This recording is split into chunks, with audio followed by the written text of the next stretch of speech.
over and over, the most exciting people in the language field are people that say things like, language learning is about connection, not perfection.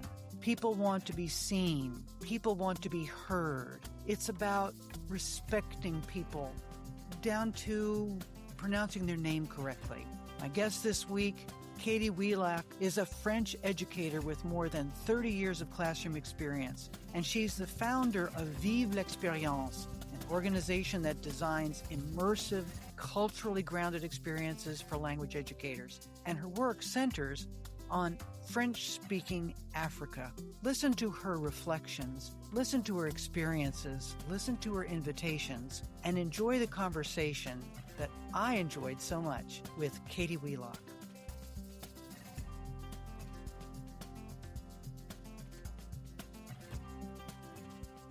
I am very, very excited that you're here today, my friend. Katy, why don't you, on behalf of making sure that everybody knows who they're hearing on this podcast, introduce yourself, what you do, and how it's related to the kind of concept of It's About Language. So I'm Katy Wheelock. I'm a French teacher in Arlington, Virginia, and I began teaching French 33 years ago. So it's been a while.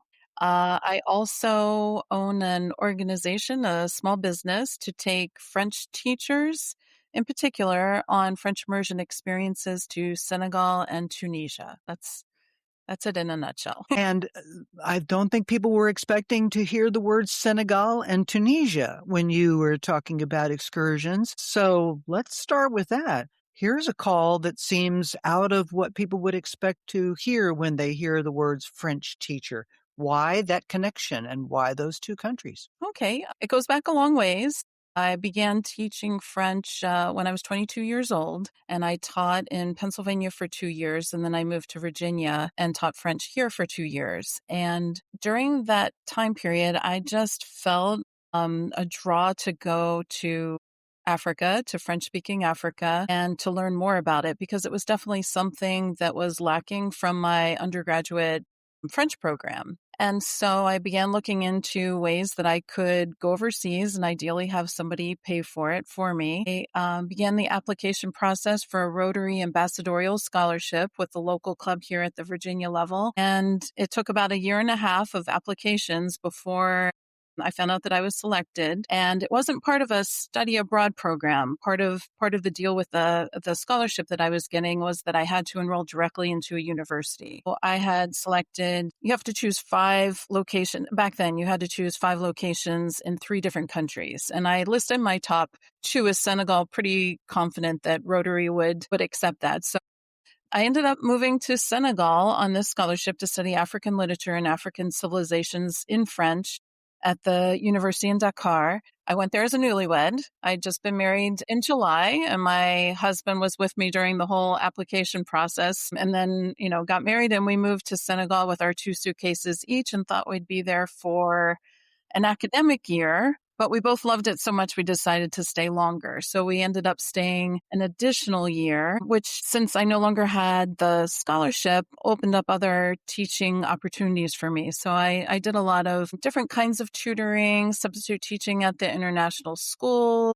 I ended up having a really fascinating job working for the International Organization for Migration, working with refugees, African refugees who had been approved for resettlement in the United States. And my role was to give them a cultural orientation, kind of a 2-day crash course on how to survive in the United States once they moved here. We did role plays on job interviews, talked about kind of rules of society, legalities of things that they would need to know when they came to the United States. And with that, I got to travel to many countries around Africa. So that's kind of where it all started. And that was in the late 90s. So since then, Senegal has always been a part of my life as a French language teacher and the kinds of things I do presenting at conferences and how I teach my students. There's a lot of enlightenment to be brought inside the education community. So we'll start with that. But since my audience is also outside of the educational enterprises themselves,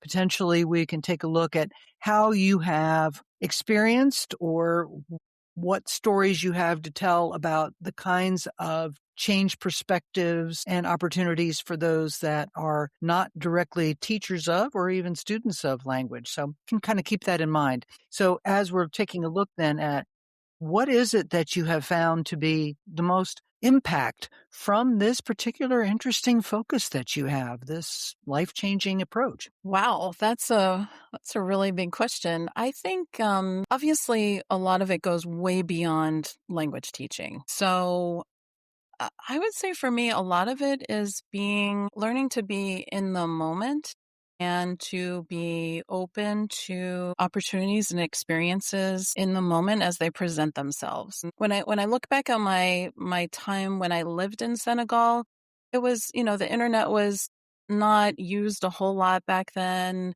We didn't have a lot of information. So a lot of what I learned, I had to learn in the moment. And some things I just accepted as they came my way.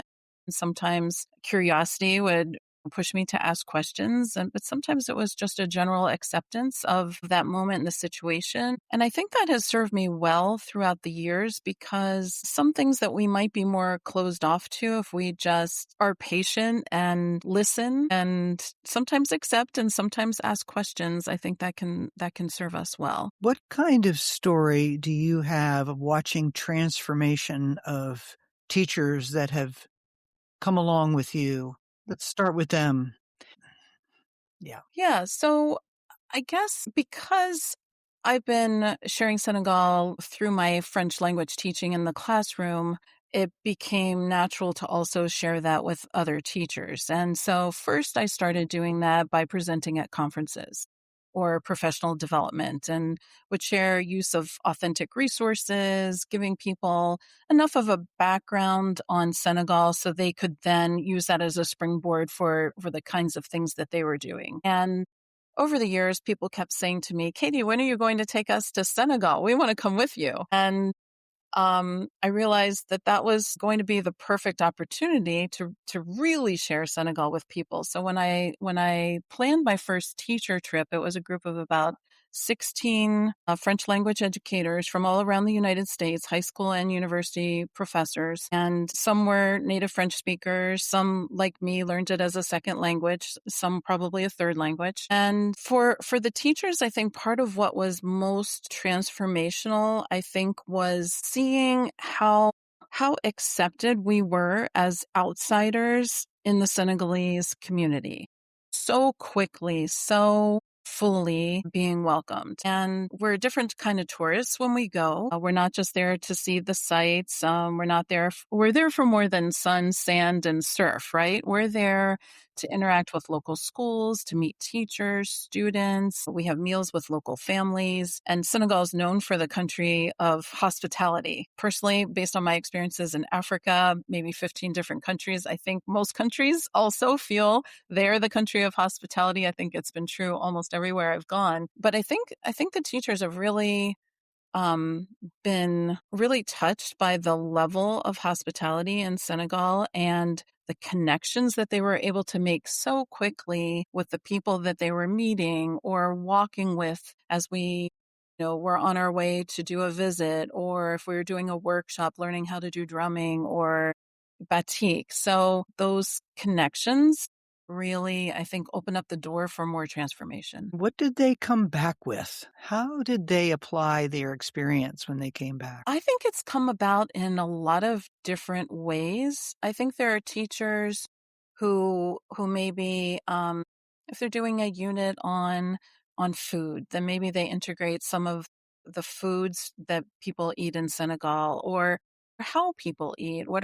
What is considered polite when you're eating a meal in Senegal might be different than what is considered polite if you're eating a meal in the United States. And of course, that varies widely from culture to culture. So those kinds of things are good opportunities of sharing different kinds of cultural values beyond just, is it fish and rice or what kind of vegetables. Same thing with the dress. I think a lot of teachers are, they have a unit where they're talking about clothing, but in this case, they can talk about, you know, clothing is representative of local cultures and local religions and what's considered a polite way to dress for one occasion versus another occasion. So those kinds of things. Just yesterday, one of the teachers who traveled with me shared on a Facebook group that she had done a tasting of drinks in her class.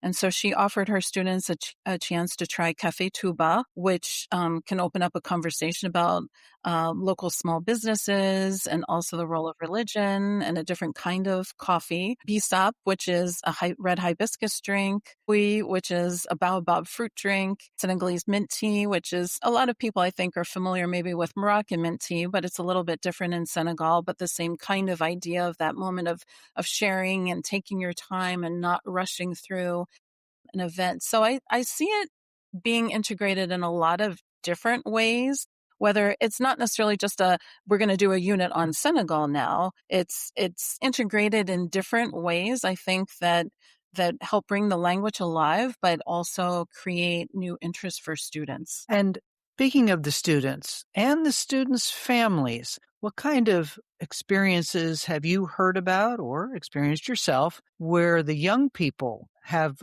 understood something that they would not have gotten otherwise in their families? Well, I guess because we teach such a diverse student body, or maybe we teach a very homogenous student body as teachers, I think it gives students an opportunity to see a different side of the French-speaking world. Many teachers, probably know a lot about France and teach about European French countries or Quebec or maybe even Louisiana. But this, I think, opens up a new dimension to what does a French speaker look like? What is their life like? And that might be something that many of our students can identify with and help them feel more connected. Or if you're somebody like me who grew up in central Pennsylvania in a school system that did not have much diversity, I think this would open up a new window, a new door to who are our French speakers. We know that the majority of French speakers are located in Africa now, and those numbers are going to be growing even more over the next couple of decades. So I think it also provides students and families for a reason why. Why are we learning French? There are just going to be so many French speakers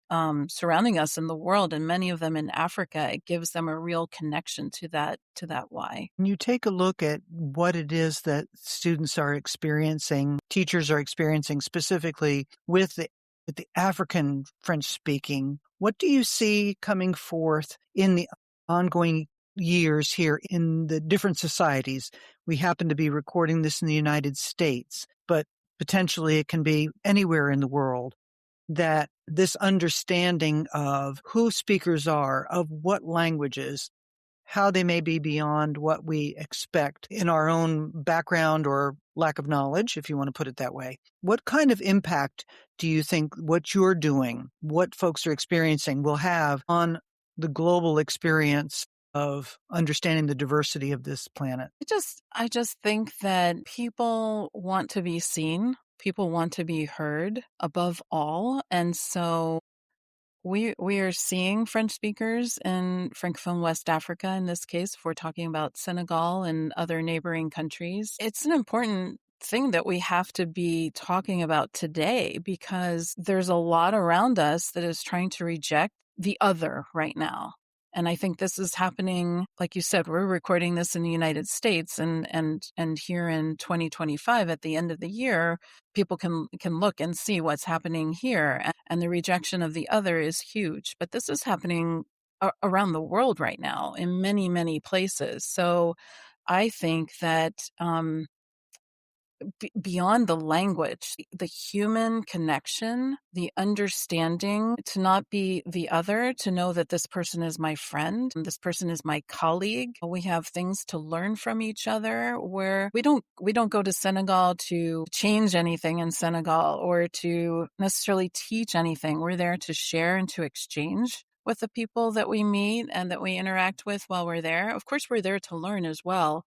A lot of learning happens, but I think that's what will make our world a better place, by having those connections and as much as possible, we're just one people. You've seen a transformation in anyone in particular, not to be named, but just a story of watching that common humanity dawn on them? Yeah, I would say I've definitely seen it on probably every trip on a spectrum. I think some people come with more background information and maybe their experiences in traveling in other locations or who they interact with wherever they're from maybe have prepared them better for the experiences that they're going to have and the relationships that they're going to build in Senegal. But I would say it's also not just about Senegal on the trips. A lot of it is the learning between each other because many French teachers are the only French teacher in their school and they don't have many opportunities to use their French language with other people. So we do our trips as a French immersion trip while we're there. And so we agree to speak French the whole time and having that opportunity to connect with others like that for some teachers is really really important to our French teacher soul because we're often isolated and just using that with our students. And then I guess even if you have a great colleague that you can share with, and that I've been fortunate to have an amazing colleague that I've worked with off and on since 1995. So, that's a wonderful opportunity, but we're so overworked in the classroom that having this kind of experience outside of the classroom, I think does feed something in our souls that we didn't even know we were looking for. We have usually every couple of days at least, we meet in a circle and have a conversation. We often call it the arbre à palabre, which is kind of the talking tree. And in Senegal, that would maybe happen underneath a neem tree or a mango tree that provides shade.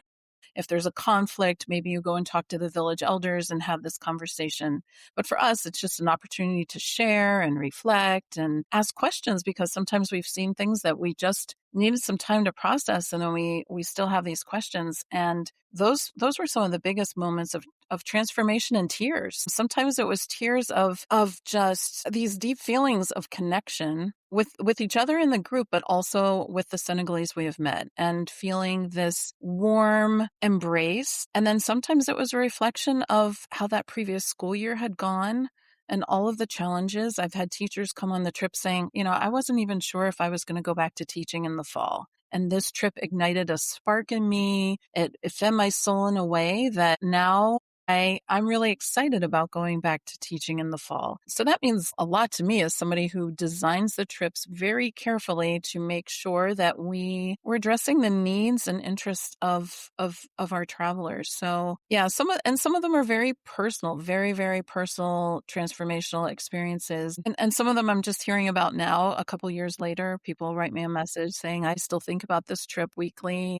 I can't really express how much it has changed who I am. What kind of transformational experiences do they tend to express when they contact you? A lot of times I think it's just a new opening to the Francophone world, that they have like the confidence and feel they have the background knowledge to move forward with the kind of teaching and education that they want to provide for their students. Sometimes on a more personal note, it may be being in a very dysfunctional teaching environment where they're not feeling embraced, and that time in Senegal allowed them to connect again with others in a deeper way, and they kind of come back with more of that sense of peace and strength that they maybe were looking for. And then for some, I think it's the question and learning more about the role of colonialism and who our ancestors are. What part in that did they have? Whether your ancestors were enslaved people,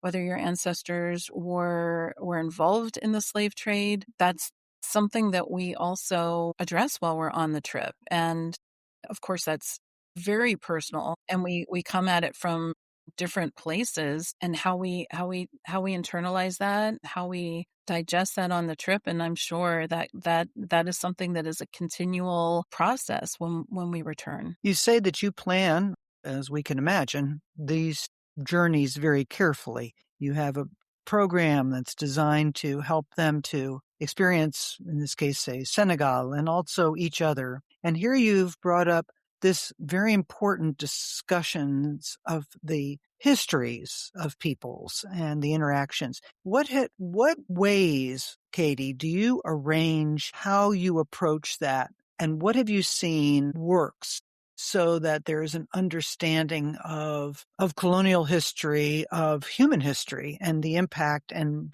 bring that openness to the experience so that people feel free to begin to address all of that? That's a good question. I personally think that I do a decent job with that, but I'm always looking to find ways to improve on that because it is such a big, important, weighty experience. First of all, as a middle-aged white woman, I do not feel, even though I have decades of experience in Senegal, I do not feel that I'm the person who should be sharing that story. So we often, well, always, we always have a Senegalese guide with us.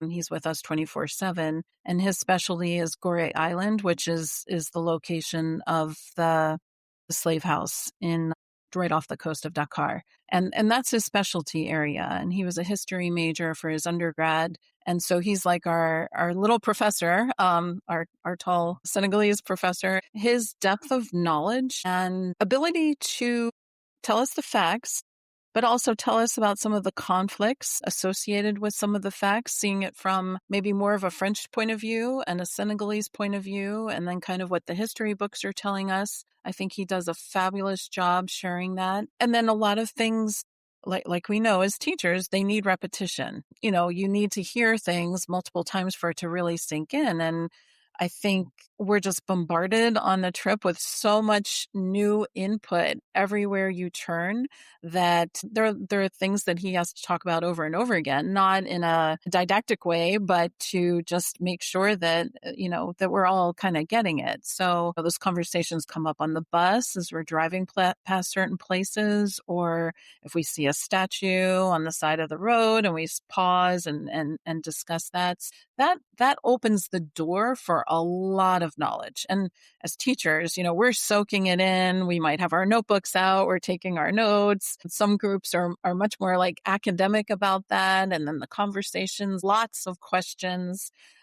And yet, I think, I've been looking back on the first several years of trips now that I've done, and I really believe that I probably need to even go deeper and offer more facilitation of conversations, whether that's over a meal, over the Senegalese tea, ataya, where you have that opportunity for pausing and conversation, or if it's at the end of the day. I want to do that with care and respect because I think for some people, it's going to take a while for them to reflect on everything and come to a place where they'd even be ready or willing to share with a group of people that they've just met. So I think there is definitely a balance, but it's an intense time together. And some groups, we maintain a WhatsApp group afterwards, and some groups are more active than others. Some are sharing family photos of, marriages and births in the family. And so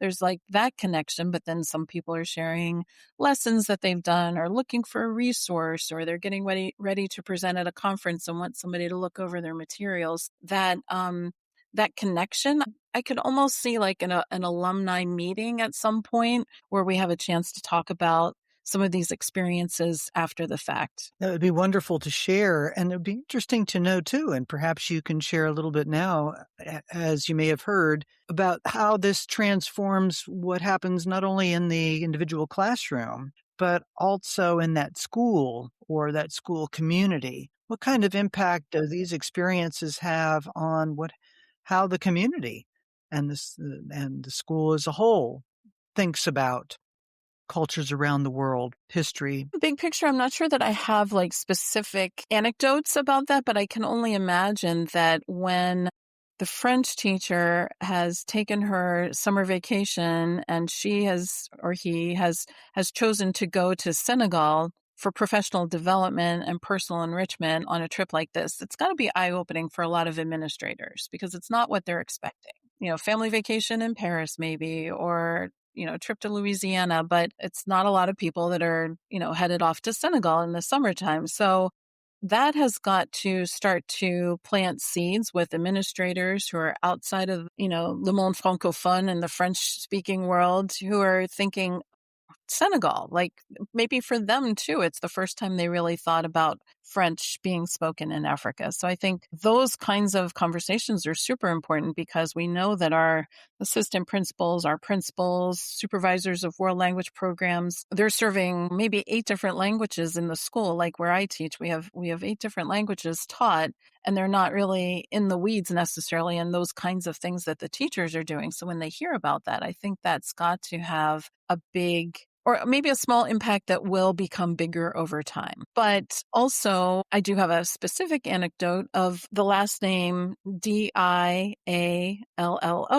And so one of the teachers on our trips had a student in her homeroom the following fall, and that was his last name. And in Senegal and in many places, that's pronounced Jallo. But a lot of people see the DI and they think it would be Diallo. And when she met him, she pronounced his name correctly the first time, and he looked up in shock. Like, how did you know that? Nobody ever says it right. And he wasn't from Senegal. I think he was from Guinea-Conakry. But she said, well, I was in Senegal this summer, and, somebody that we were spending a lot of time with, that was his last name. And that he was seen, right?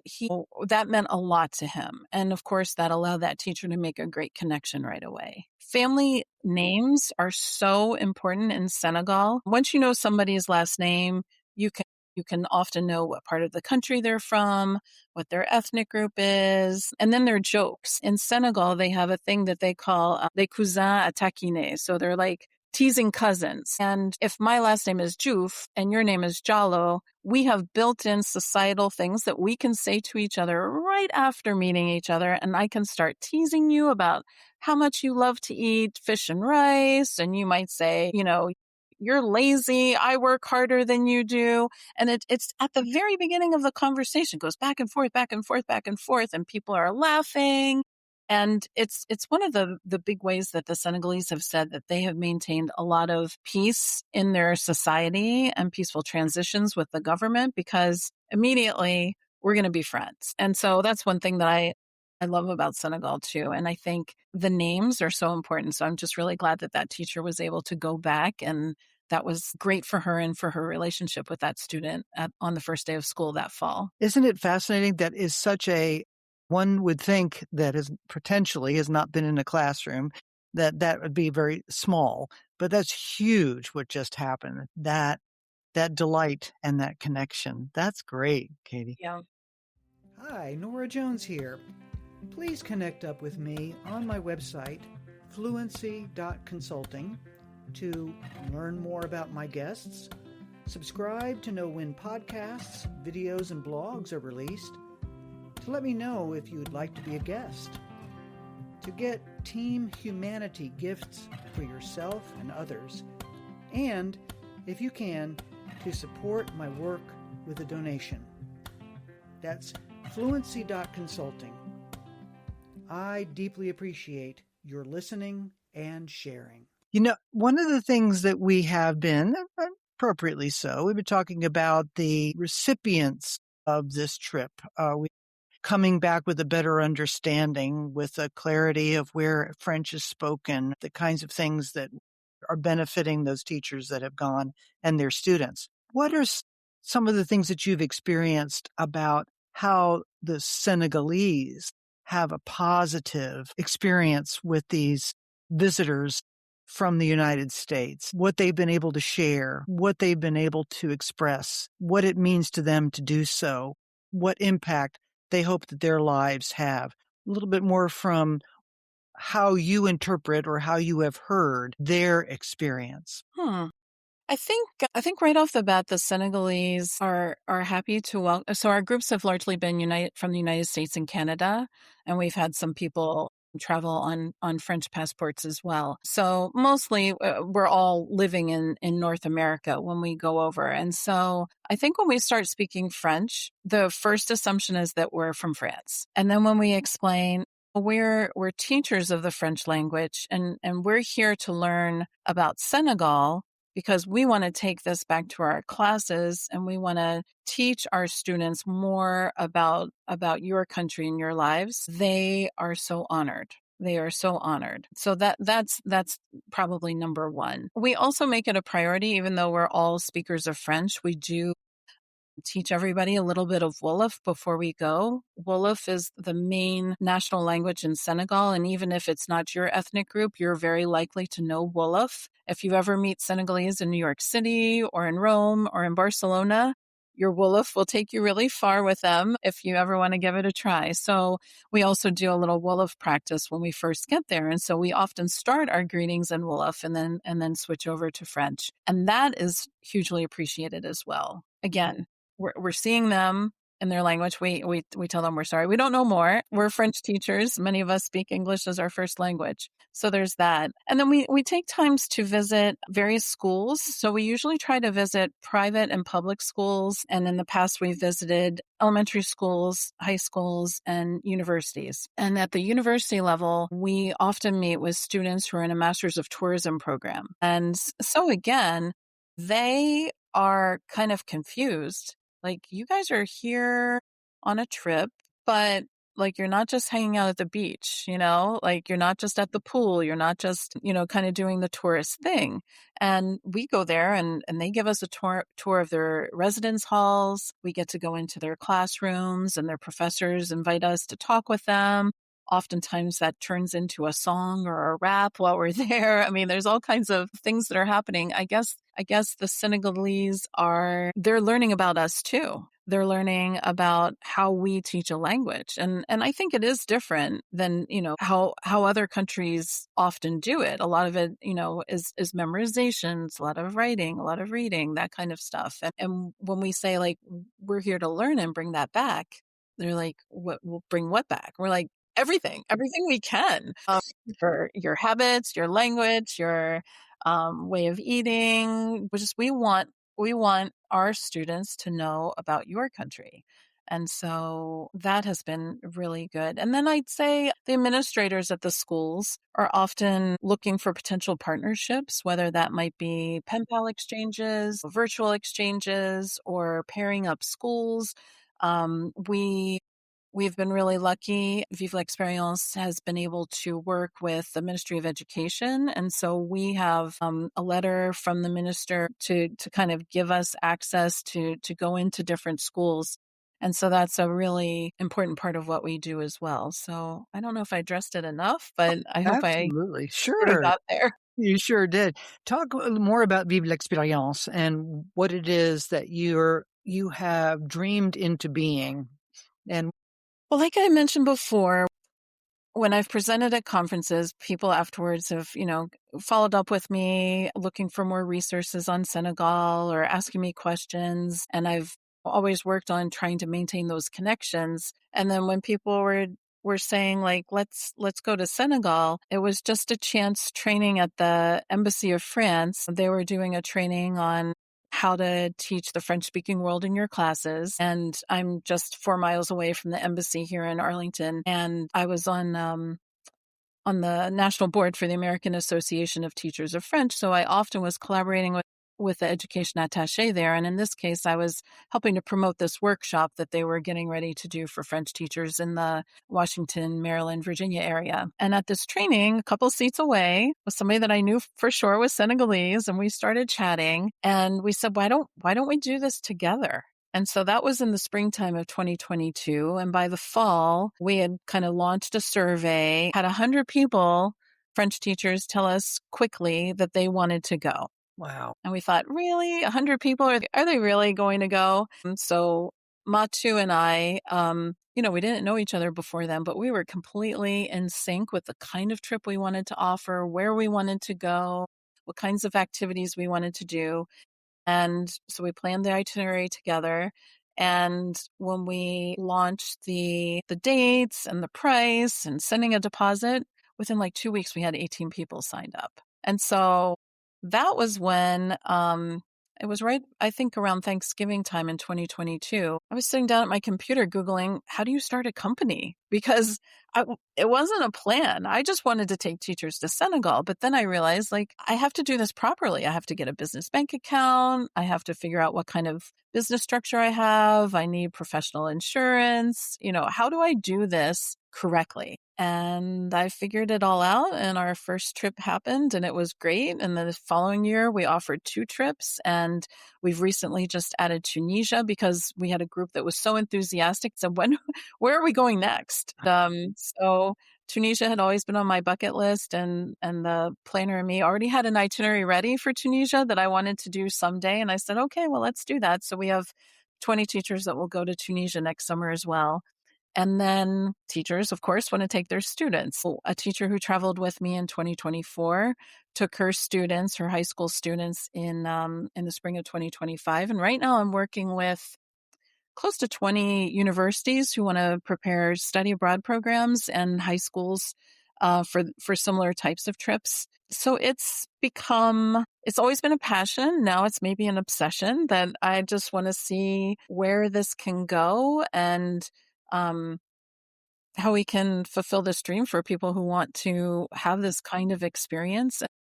I would hope that 5 to 8 years from now, there will be other countries and other locations that will try to nurture those same kinds of relationships in those places and have a similar type of immersive experience for French language teachers and educators. I wanted to dive into the Spanish-speaking world as well.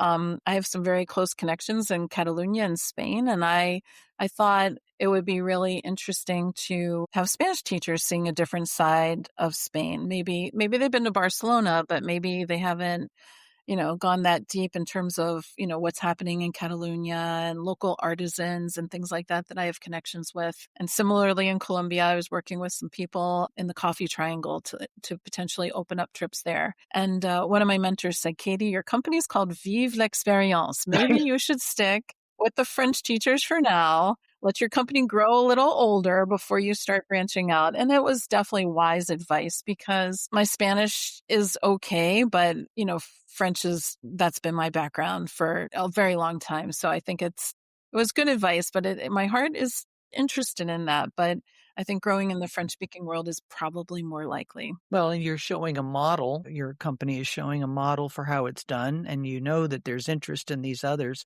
So it will be fascinating to watch how the model might be replicated and what the direction is, how it comes about.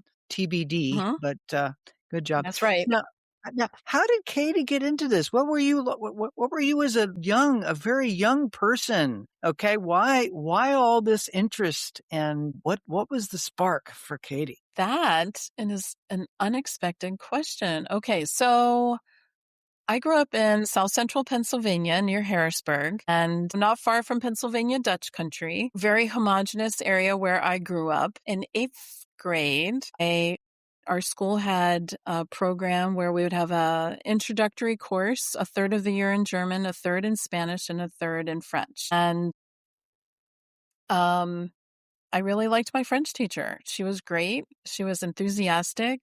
She definitely lit a spark, and I chose to study French. So that's kind of where it started. So she was my teacher in 8th grade, and then she was also my teacher in 12th grade. And she was tough. She was demanding. She was creative. I think she was a great role model as a teacher. And so her high expectations sent me off to college, where I thought I would be doing international relations. Maybe I'd become a diplomat. I don't know where these ideas came from, really.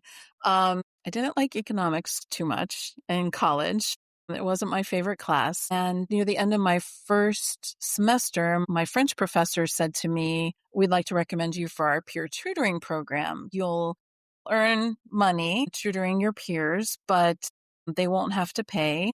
And, we think you have the skill set to do this. And I thought, okay, that would be nice. But it was a little intimidating because I was a freshman and I was mostly tutoring juniors and seniors who had to fulfill their language requirement before graduation and were really struggling to pass. So I was working with students who were not always the best French students. One of them became one of my best friends. But that's kind of where it all started, that I realized I liked teaching and had this interest. And then my French teacher from high school, who's now retired, she just traveled with me to Senegal on our trip this past summer. And we Wow. were able to share that experience together. So that was kind of a full circle, amazing experience that we had, because we target current French language teachers, but we kind of feel like there are people who maybe step out of the career for a while as they do consulting, or maybe they're at home for a while, or they go part-time, or in this case, a new retiree who still has that interest and curiosity and wants to keep up their French. So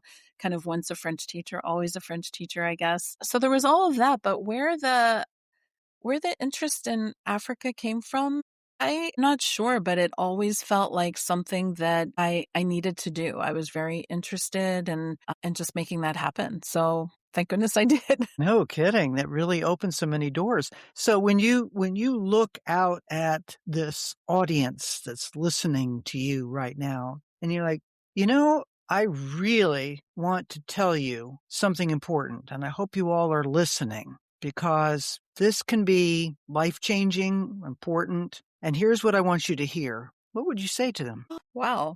Um, I want to say two things. Maybe one is expect the unexpected, or maybe not quite that. Maybe be willing to accept the unexpected, because like I was just saying, there's really no reason why I ended up with this passion and love for Senegal. Like, that was not something that was, a seed planted early that just bloomed and sprouted. It was just something unexpected that came my way. And I just decided to embrace that and give it a try.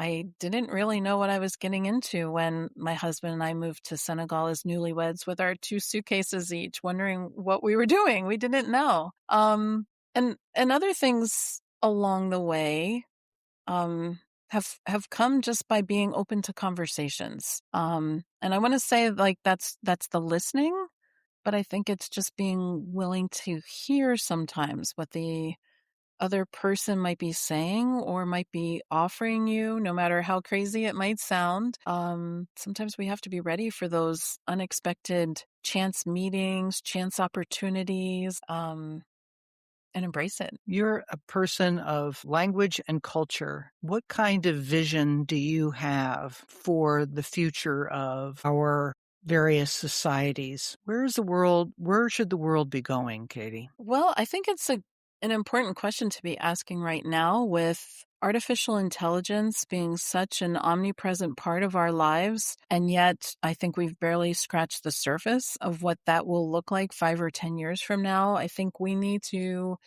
ask ourselves that question now. Language capabilities of AI are impressive, and we may use them for proofreading, we might use them for translating, we might use them for crafting documents, but I'm going to always say that it's the personal connection that you make with somebody in whatever language that is going to be one of the most important things you can do in life. And even though I look forward to the day where maybe I get to travel to a place where I have little way of communicating except through a device, if I can, I always want to take the approach that even a few words, even a few expressions will help me make that connection. And if I can, master a language to a level where I can communicate even better, that is where that's where the magic happens. That's where the connections happen. That's where our humanity is most true, I think. When you give your workshops, what are you especially happy to bring to people? What outcome are you looking for that you put in a proposal and that you provide a workshop? I think sometimes I'm just happy that I can share a lot of information about Senegal in different areas, so that I know that I'm touching on some area that somebody has a passion about. So oftentimes my presentations on Senegal might cover 4 or 5 different topics, and that might be environment, it might be the arts, focusing on hip hop and graffiti, could be just the language, local cultures, the eating styles, the food. I want people to be able to envision what the thing is that I'm talking about and really hold on to that, but also in a way that they feel they could also share that information with their students because I can present to 30 or 50 people, but if they can then share it with another 150 times the next 5 years, like, that's just an exponential increase of knowledge shared. So I guess that's a big part of it. But then also I think um, empowering people to feel like they can do this, right? They can teach in this way, they can share this information. You don't have to go to Senegal to be able to teach about Senegal. I mean, sure, that would be great if we all could travel all the places we want to talk about, but the world is big and resources can be limited. So it's not necessarily the case for everybody, but if I can give people a couple of nuggets like the pronunciation of Jalo, those kinds of things can go a long way. So I guess that's a big part of what I want to be doing when I'm sharing this with other people. That's really great. Thanks, Katie, for that. Just a question popped into my mind. I have to ask it. Okay. Which is, Okay. when you got to Senegal, either during these trips or when you first got there, what was the one biggest surprise that you're like, "Oh, I had no idea. This is wild or amazing," or however you would like to interpret that question. You were just totally surprised by, probably in a good way here, I think, a Mhm, happy way. mhm. The level of openness and extroverts in the country is, I mean, it can be overwhelming for some people and maybe not, it's not a positive thing for everybody.